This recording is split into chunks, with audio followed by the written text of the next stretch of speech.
Okay, I'm ready. Okay, let's talk about fear.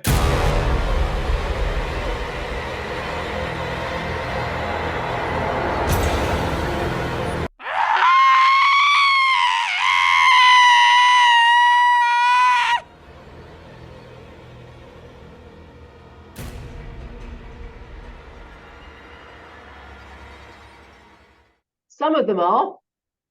Some of them are. Mainly snakes. Hmm.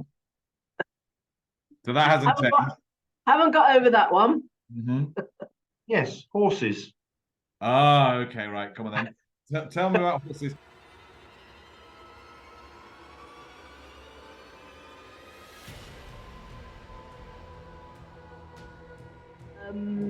Yes, worries about dying before children have grown up, and worries about the state of the world, and worries about climate change, and sort of general existential angst.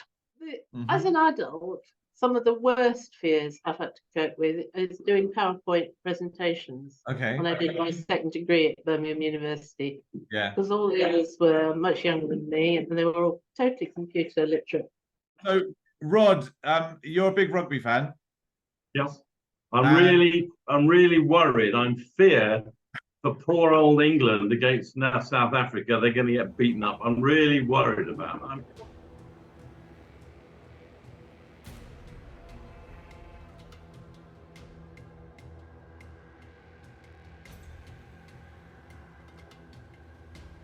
They're not at all imaginative, and they're all, as I said above, existential angst, plus a fear, an absolute horror of anybody hearing me singing or seeing me dancing.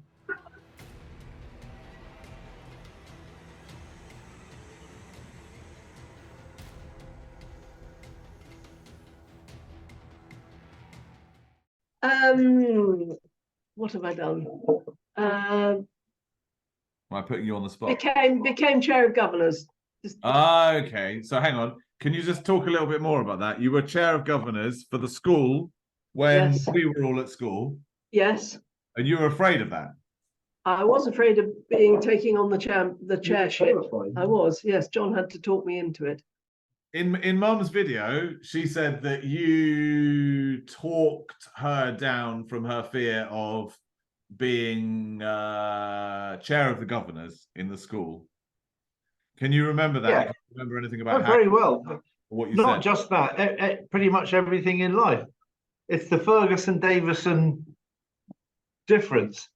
Okay. A Ferguson assumes they can't do anything, and when they actually do it, they're really quite surprised they can do it.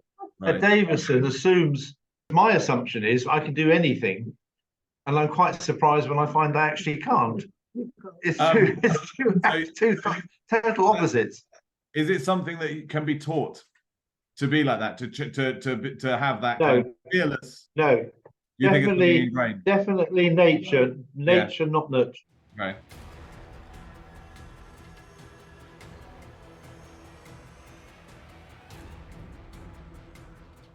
Yes, absolutely. Just look around the world at the moment. It's one person with plenty of support, but one person spearheading and galvanizing support from lots of other people.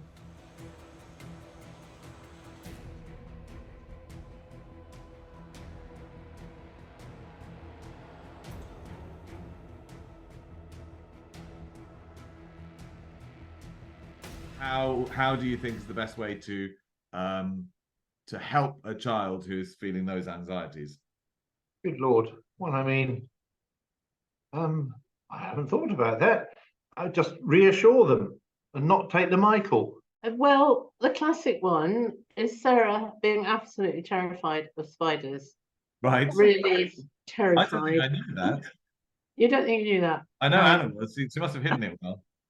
And she used to get my dad, if we went in, she used to get my dad to come up from the village. They drive up. If she'd seen a spider, yeah, you had to drive up. But so she would have been a teenager at this point. Yes. Yeah.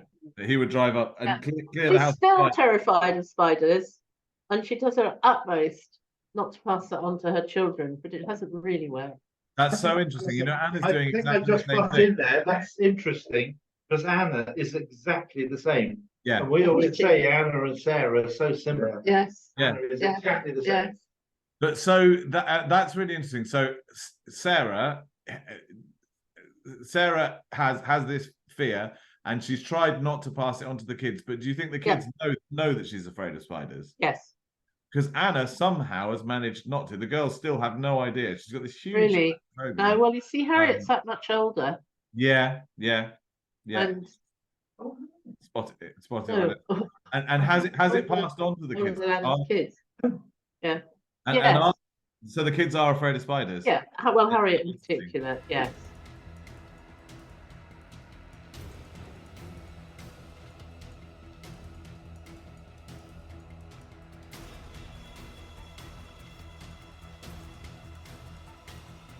I am quite uncomfortable on roller coasters. I hate them actually.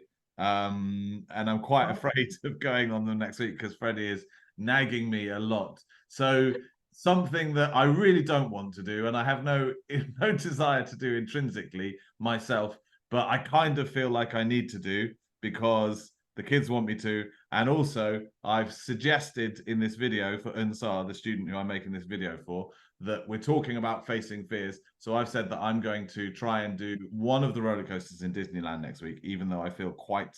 Well, I think you deserve a medal, Edward.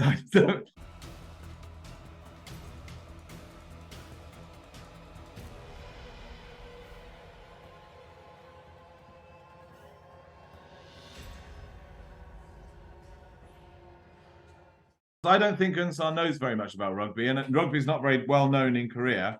But there's a big rugby game tonight, right? Yep. And one of the teams is New Zealand. Yes. And before every match, they do something to try and manipulate fear. Can you tell us something about that? It's called the haka. Hmm. It's a war dance, effectively. Okay. And it's supposed to frighten the people they're having a fight against. And they do this for every international. They do this for every international, and it's handed down from the centuries, and it's evolved over time. It's not the same as it was when I first started rugby. Yeah. And it's meant to put the fear into their opponents.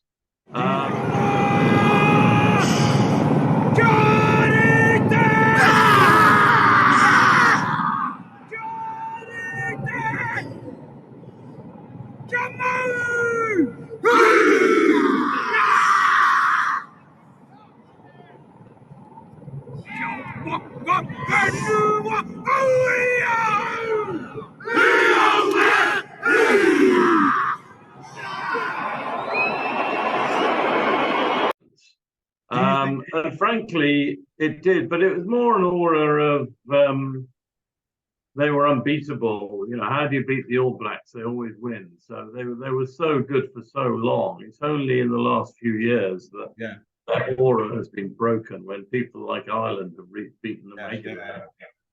Do you think that the hacker is part of that aura, that kind of mythology? Yes, I think that has helped. I don't think it's the whole thing. No, it's helped, and certainly England had a famous way of countering that in the semi-final, which is supposed to be semi-final 4 years ago, which is supposed to be their best ever performance. Yeah. Rugby against anybody, but it was against New Zealand, where they formed a V to take on the hacker. Yeah. And now people do other things. Ireland did a figure of 8. Right. So different ways of. But that's really interesting. So the opposing teams have kind of started to respond with their own sort of acts of solidarity to face. That's right. That's right. Sounds amazing.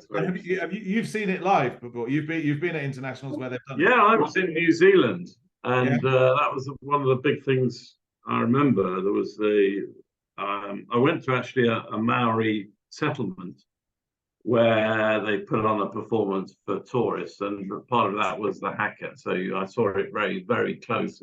2 or 3 guys in the same room doing it. It's quite something. That's quite. And then I saw, you think? then I saw it at Eden Park in the first Test match, well, two of the test matches, first, second tests of the British Lions against the All Blacks, and that was quite something, yeah, to see it on their own turf, yeah.